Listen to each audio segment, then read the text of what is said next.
very own president, and let me introduce you to our board members. We'll start with you. Donald Towner with the Jamaica Beach Improvement Committee, JBIC. Boyd Carr with Isla del Sol. Rosemary Gonzalez, Acapulco Village. Good morning, everybody. Peggy Saylor, Spanish Grant Beach. Chris Lauer, Bermuda Beach. Dan Walsh, Spanish Grant Bayside.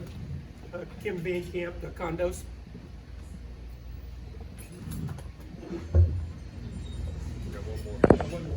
There's always one more.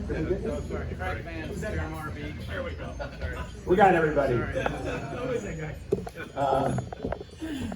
Well, let's introduce some of our elected officials. I see Marty Fluke, he's the new chair of the Galveston Parks Board.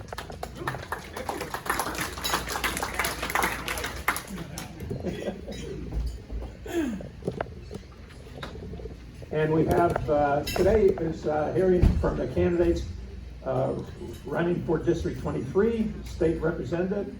We have Keith Henry and we have Terry Leo Wilson. Both are here. And we'll be bringing them up to the front and we'll be asking them questions from there. So,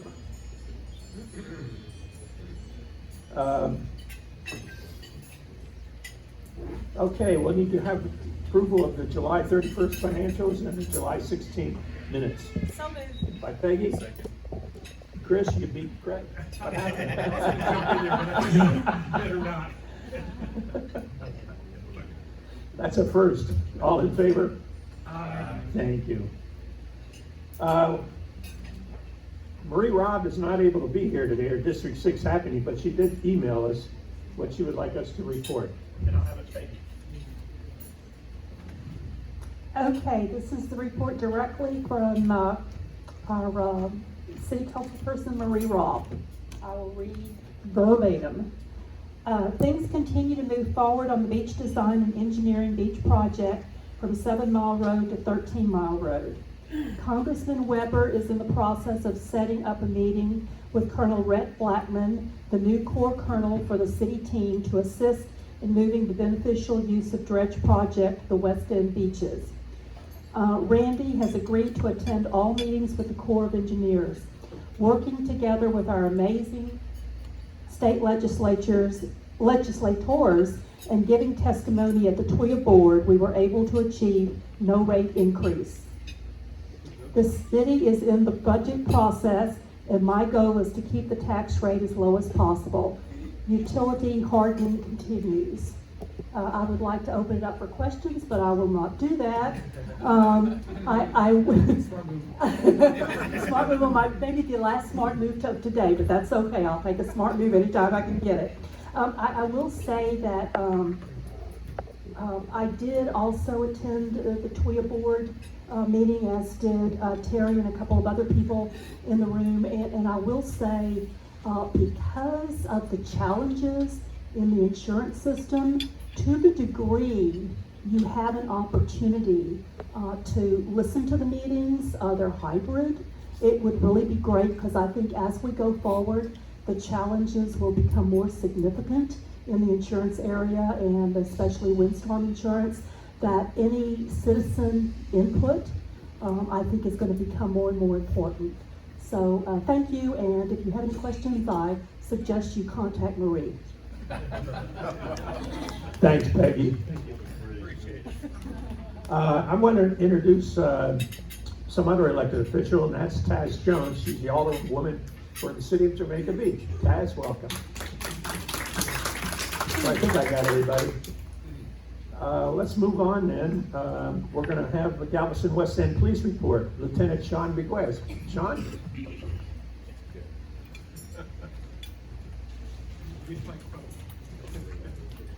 Morning. Good morning. It's always great to be thrown in the hot seat right out the gate. So happy to report the beaches are finally calming down. We've got one more weekend, major weekend to get through. We already have a detail geared up for that. It's going to be watching San Luis Pass and all of our, I won't say problem beaches, but for those of you that live out here like I do, we know how quickly the beaches fill up, and how they tend to flow. So we've got a good crew on top of that. Recently, we've reinvigorated our DWI initiative. So please, please, please, as a reminder, do not drink and drive. Uber works on the west end. Plenty of you have neighbors. Just call a friend. Call me. I'll come pick you up. But stay sober when you're driving, and it's kind of where we're at. We did actually catch a burglar, an East End burglar on the west end the other day in Sea Isle. Don't think he's going to be back on the west end anytime soon. I'm not sure who dropped him off, but we're working on that too. But that's kind of from our end. Where the west end's quieting down for now. Somebody would knock on some wood for me to make sure it stays that way. What are y'all seeing? Because I've only got that narrow window of coffee when I can drink coffee on my porch to look at my neighborhood before I have to go to work. So Still occasionally have driving on the beaches. okay, probably Stavanger Beach especially. Near Islo del Sol at Sea Isle. Okay. I got Mark. Yes, sir. Are U-turns legal on the seawall west of 61st Street? I'm sorry. U-turns, are they legal west of 61st Street on the seawall? I don't believe so. Yeah. I get people that right in front of you. Oh, all the time. It's unfortunately for us to enforce that. Two things. One, if they're close enough to the intersection, we can get them. And then two, we need signage. Signage is a huge. Well, if you remember, the road used to be painted in that middle lane. You know, probably every 100 feet, there was a big giant, the size of a footprint of a car, no U-turn sign. I couldn't tell you. I will work on getting the answer as to why they're not there, but I don't know. I do know that a lot of things have changed to facilitate paid parking. If you'll look, there's a lot of places that were never initially meant to have paid parking, but in dealings with the GLO and in order to comply with what they've instructed as far as having free parking, I'm sure you've noticed there's a lot of free parking on the north side of the seawall. So part of our issues too with traffic is just sheer volume of people that are on the island that we have to accommodate. We have to put them somewhere. Do you know with the 45 miles an hour on the construction is going to end? That 45 miles an hour speed limit. Hopefully yesterday. Yeah. I'm not going to stand up here and tell you we all drive 45. I mean, I know I try to see when I'm on my way to work, not in a police car, how high I can get that sign up. And you run over going 45. Well, I'm not really sure how much longer that construction project's going to be going on. It seems some days they're out there and then it's very random how they do it. I almost ran over a guy one morning when it was foggy. I tried to explain to him that wearing an orange vest in a sea of barrels and waving at cars is not the smartest way to stop traffic. But they're there. They're there. Yes, ma'am. Thank you for joining us this afternoon. Sorry, time just passed me so quickly this morning. Thank you for joining us. An observation and then a question. This morning, I drive in from League City, so I'm clipping to try to get here by 9 o'clock. So when I turned off at 3005, it just so happened that there was a golf cart in front of me. And I've never thought a lot about golf carts, except the speed limit is like 35. He was going like 14, which was, I didn't pass, because I don't know whether that's legal or not. But I will say I would have gotten here 25 minutes quicker if I wouldn't have been behind a golf cart. Where exactly was he at? Because if he was on 3005, he should have been operating. He crossed. Oh, he just crossed. 3005. Okay. And then it started, so I followed him in. So an observation, I've never truly appreciated how citizens have talked about if you get behind a golf cart sometimes how it's tempting to pass up or do something. So I didn't want to say I was legal, but I could have been here a lot earlier and probably had a chance to talk to you before the session. Pass safely. So the question is, with Dr. Bowley forming the task force, could you just get, and this is for the DWIs, so could you talk to us a little bit about what that task force specifically will be doing? Yes, ma'am. So what's been done, and let me start by saying we have several officers that are very proficient with DWIs, and it's not something that you hear about a lot because I think one, arrests happen quite a bit, but two, it's just it came off.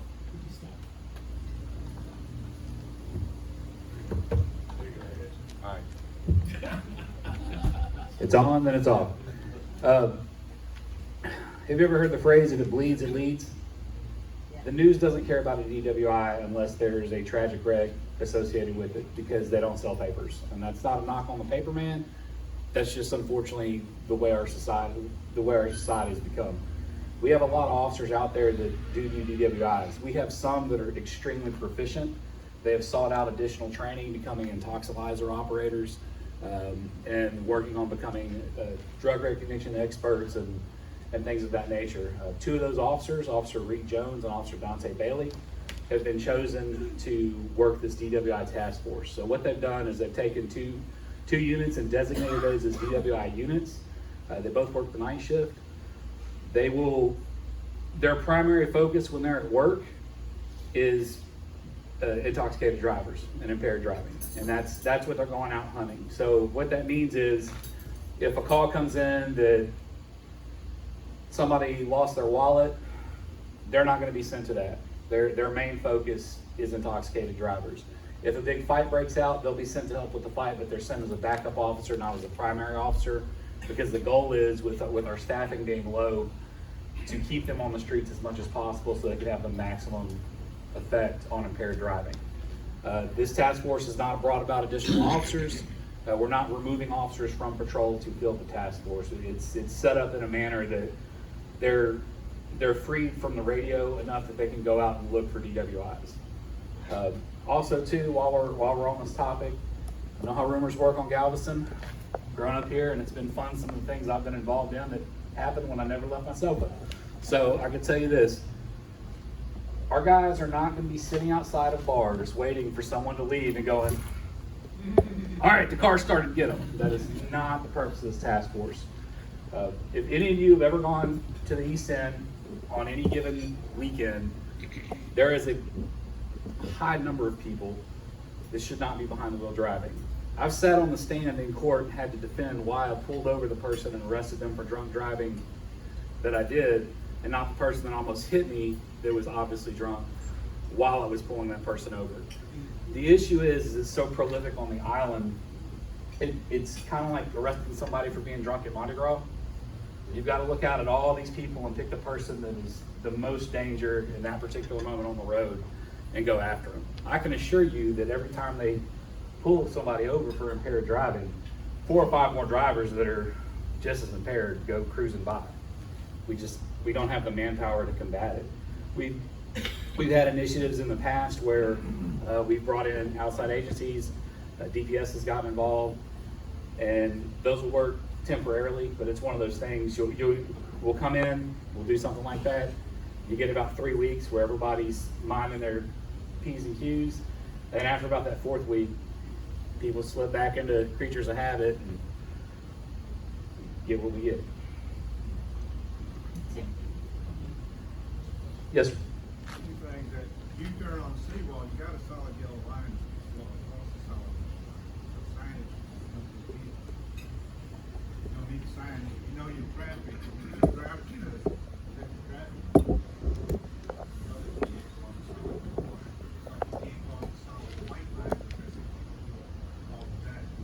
Another thing too, talking about golf carts, I wish I would step up more enforcement out here, but we still got residents out here letting their kids drive golf carts. I play golf out here on the weekends, I see them all the time.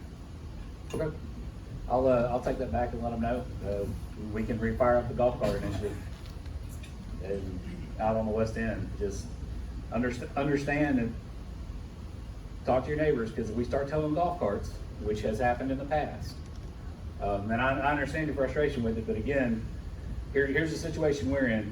We see the problem when we come out and start addressing it, until we get the one person who's got a direct phone line to whoever, and then the next thing you know, it gets shut down.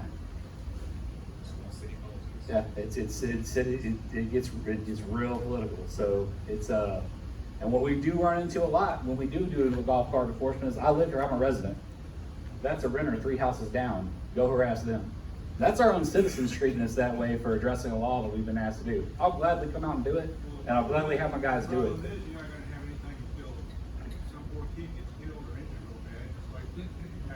Sure. But 4 people got killed. It's tragic, you know, the kids get out to do that, they don't care, they get out to do it. Yeah, it is, and we'll do what we can to combat it. At the end of the day, can anybody tell me how many officers I have working today? Let me get a guess. How many officers do you think I should have for an island, considering we have the AIA Sandcastle competition this weekend? Well, that's 12, probably got about 8. Let's see. I have 1, 2, 3, 4, 5, 6, 7, 8, 9, 10, 11 officers today. For the entire island. Myself and 2 sergeants as a supervisor. So based on your judgment and per capita support, what should that number be? We should have 18 to 20 is what we should have to accommodate the influx of people coming to the island. So we'll do what we can, but again, once things start breaking down and where I'm required to have people, you know, I've got to have people in districts here. I'm required to have 2 people on the seawall. I have to adjust and put people where I can. There's times where I would love to have 3 to 4 people out here, which is what there should be. I'm lucky if I have 2. So How many vacancies do you have right now? I believe we've filled, I think we're down to about 16 vacancies, but the problem is, of those, and the last time I talked, I think we were sitting around 32 to 36. We have 16 people that are going through the police academy right now. Assuming, and they're very bright individuals, so assuming that they pass everything, they will graduate in December, but then they start the field training program. Those 16 officers will not be on their own until right around spring break or summertime. And that's if they come out and dot all their I's and cross all their T's and they don't need any extra help getting adjusted to becoming police officers. We've hired we've had some very good lateral transfers come in from other agencies. They've been excellent officers. The problem is as we get those guys, we lose other officers to random reasons. And it's, right now, the part of it's just culturally. Some of these younger kids, you tell them no, and they take their ball and go home. I mean, that's just it. You know, we run into employees that come in and they've been here for 6 months and they're like, hey, I deserve a brand new car and a promotion. I'm like, you don't know how to write a report. You can't just come in and have my job. Been here 13 years. Like, it takes time to get here. So there's been some cultural adjustments that we've had to make as well.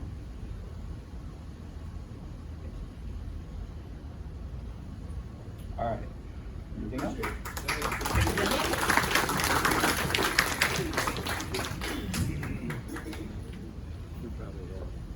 Thanks so much. Appreciate your being here. Okay, next we're hearing from Sally Bakko on the Gulf Coast Protection District, and I think she's going to give us some good news.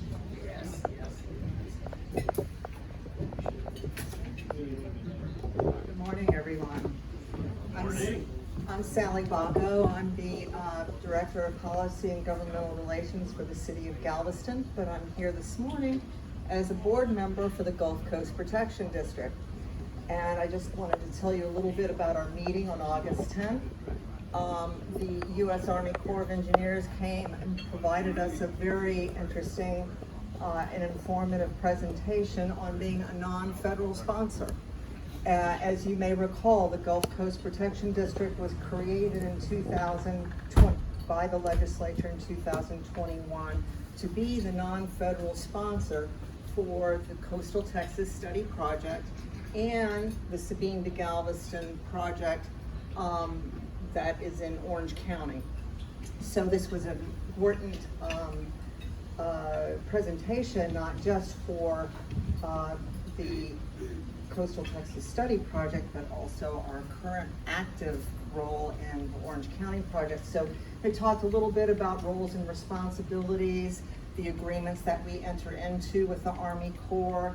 They talked about some common misconceptions and myths associated with being a non-federal sponsor, and the cost estimate information and some answers to common questions. So what I thought I might do is share the slide presentation with Jerry so that he can distribute it to you and you can stay informed on those roles and responsibilities. The good news, we are this close to getting the Coastal Texas Study Project authorized. We've got a House bill passed, we've got a Senate bill passed. The Coastal Texas Project is in both bills. We are ready to go. The problem is there are differences in the bills that were added on the Senate side, and we have to have a conference committee work out those differences. Those conferees will be appointed. Right now, the House and Senate are in August recess, but those conferees will be appointed, and we expect that bill on the president's desk by the end of September. So once that is signed, this project is authorized. Now, here's the good news. Congress will not have done anything to fund the federal government for federal fiscal year 2023, which starts October 1. So what does that mean? What does that mean for us? What that means for us is we will have time to work very hard in communicating to appropriators in Congress why we need $100 million allocated to this project to get started with the Coastal Texas Study Project. Congress will have to pull together what they call an omnibus appropriations bill, which takes all the 12 single appropriation bills, wraps it up into one big package, and they say, all right, this is for federal fiscal 23. I think the mic just went out. You can show it. I'll talk loud. So what that means is we have time. We have time to work this issue and get funding immediately so that we can get this started. Thank you very much. Yeah, is that better? Yeah. And get this started. Because what is most important is for the Corps to start ramping up their staffing, because there is significant data that has to be pulled together that is going to be expected by OMB, Office of Management and Budget, that puts the President's budget together, and appropriators when we start asking for the really big money. Now, simultaneously, you have to kind of think of this as kind of a high-stakes chess game, all right, where there's a lot of signals going back and forth between the state and Congress. We have a 35% non-federal share match to this project. Let me repeat, non-federal share match. This isn't a local match, this is a non-federal match, which means the state legislature needs to learn and understand that this project is an economic supply chain protection system that benefits this entire state. So that was what I was doing this past week, was talking to some offices about how we can get the necessary match we will need over the biennium for the money we're looking for from Congress, out of that $27 to $30 billion surplus the state is looking at right now. So this is all good news. We are going to be ramping up and moving very quickly. Later this week, the Corps is pulling together a sequencing meeting. This is going to be between the Corps and involve the non-federal sponsors, Texas General Land Office on the eco-restoration portion of the project, and Gulf Coast Protection District representatives. I will be in that meeting as well, and what I'm going to be interested in is how they're going to sequence, how we're going to approach sequencing the different factors of this project. Obviously, the gate system is going to be a primary concern and get initial attention, but I want to see how we can move up in the sequencing for the beach dunes protection system of the project. So I'll be keeping you informed of what we learn about that. And one other thing that I want to share with Jerry, and I will share with you, the Texas Water Development Board is working with 15 regional flood planning groups. I sit on the regional flood planning group for our region as the GCPD liaison. This is important because we have a draft regional flood plan now in place that is available to look at online. The Rosenberg Library is going to be one of the locations where residents can go and look at a hard copy of the plan, and this is a voluminous plan. But what is really key is the Coastal Texas Study Project is listed as a recommended project. This is important because being recommended as a project makes us eligible to go after state flood infrastructure funds. And again, part of that non-federal match opportunity. So I'm going to share information with Jerry on that so he can get it out to you and you can know where understand more about this regional flood plan. Look at the Regional Flood Planning Group website where we have the plan posted, and you can also see where you can look at future meetings if you want to sit in virtually on those, because those are hybrid meetings. The next GCPD board meeting is going to be September 14th at 10 a.m. It's at the Bay Area Community Center in Seabrook. But it is hybrid, and as I did before, I will send the link to Jerry so that he can share it with you and you can be there watching, and I will just continue to keep you updated. Can I answer anyone's questions? All right, well then I will hand the mic back to you. Thank you. Good news, Sally. Thank you so much. We're going to take a few minutes to set up for having the candidates come up here, and Peggy's going to be leading it. Craig's going to be the timekeeper, and I'm going to get away. So right now, if we can have some of the board members up here move to the side over here, that would be good. I mean, on this side over here, right there. You're okay. You're okay. Here. I'm not okay. 5 minutes. Just 5 minutes. Just 5 minutes.